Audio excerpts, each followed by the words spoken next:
Welcome to 10 Things You Didn't Know About Yesterday. In today's episode, we're diving into the world of soccer to explore the 10 weirdest rules in the history of the sport. From bizarre regulations to downright strange practices, these rules will make you appreciate the modern game even more.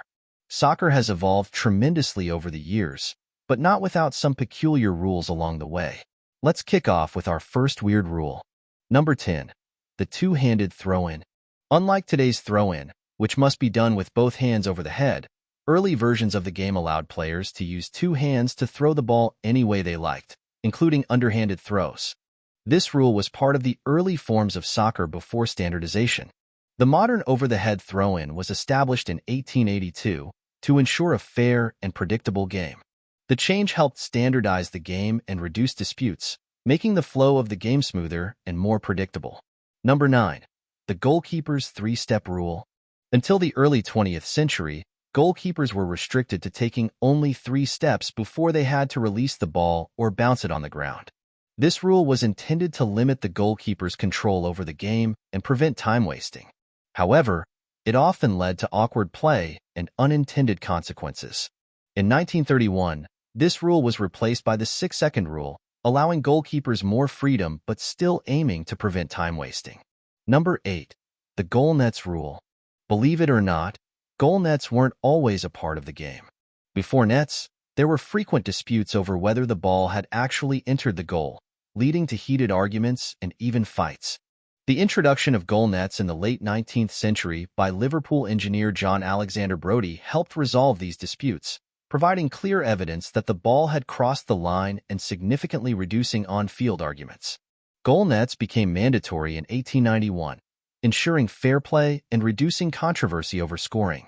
Number 7. The use of an umpire. In the early days of soccer, each team would provide an umpire to watch the game from the sidelines and settle disputes. If the umpires disagreed, a third official, called the referee, would be brought in. This cumbersome system was replaced by the sole referee we know today, who has the final say on all decisions. This change occurred in 1891, simplifying the decision-making process and making the game more orderly. Having a single referee ensured consistency and impartiality, greatly improving the game's management. Number 6. The shape of the ball. Early soccer balls weren't the perfectly round spheres we use today. They were often misshapen and inconsistent in size, making the game unpredictable. The introduction of standardized, round balls in the 19th century, particularly after the development of the rubber bladder, improved the consistency and fairness of the game, allowing for more skillful play and accurate passing. By 1872, the laws of the game specified the ball must be spherical, ensuring a more uniform and predictable playing experience. Number 5. The colors of the kit. Early soccer teams didn't have uniform colors. Players often wore whatever they had, leading to confusion on the field. It wasn't until later that standardized team kits were introduced. Standardized kits not only helped players and referees identify team members more easily, but also fostered team identity and fan loyalty. This change began in the late 19th century and became more formalized with league and national competitions. Uniforms helped distinguish teams clearly, which was essential for both players and spectators. Number 4. The length of the game. Before the 90-minute rule was standardized, soccer games varied widely in length. Some games were decided by the first team to score a certain number of goals. The 90-minute rule, introduced in the late 19th century, brought uniformity to the game. The first known instance of a 90-minute match was in 1866 between London and Sheffield. This standard ensured that all matches were played for the same duration, making the sport more predictable and fair. Standardizing the match length was crucial for organizing competitive leagues and tournaments. Number 3.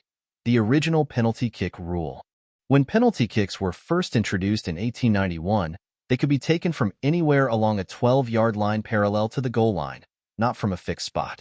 This flexibility often led to strategic positioning by the shooter. The fixed spot for penalty kicks was established in 1902 to simplify the rule and ensure consistency. The idea of the penalty kick itself was controversial when introduced, with some seeing it as an unnecessary interruption.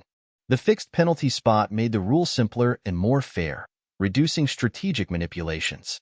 Number 2. No substitutions allowed. In the early days of soccer, teams couldn't make substitutions, even if a player was injured. Teams had to play with the remaining players or forfeit if they couldn't continue. The first substitution rule was introduced in 1958, allowing teams to replace one injured player. This rule evolved over time to include tactical substitutions, greatly improving the game's dynamic and allowing for strategic adjustments. Substitutions enhanced the game by allowing fresh legs on the field and enabling teams to adjust tactics mid-game. Number 1. The original offside rule. The earliest offside rule was much stricter, requiring 3 opposing players between the attacker and the goal at the time the ball was passed. This made scoring incredibly difficult. The rule was revised in 1925 to require only 2 players, usually the goalkeeper and 1 defender, between the attacker and the goal. This change was made to encourage more attacking play and increase the excitement of the game.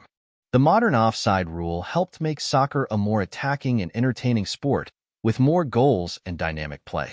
And there you have it, the 10 weirdest soccer rules in history.